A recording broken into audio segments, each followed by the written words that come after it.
घरी सगळ्यांना उपवास म्हणलं की स्वयंपाकाचं टेन्शन नाही. तर सकाळी लवकर उठले, अंघोळ वगैरे करून घेतली, देवपूजा केली आणि त्यानंतर लगेच साबुदाण्याची खिचडी बनवून घेतली.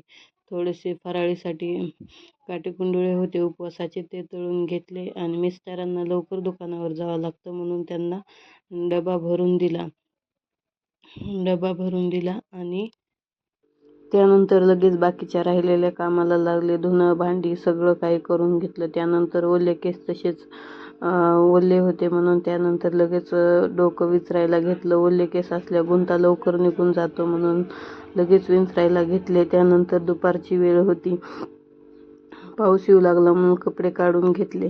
तर बघा ही क्युटी काही काम करताना मधातच येऊन बसते. तिला घेऊनच सगळी कामं करावं लागतात.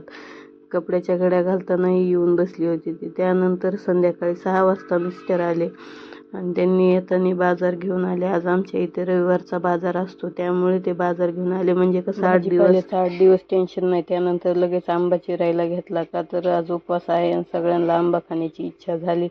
तर चला भेटूया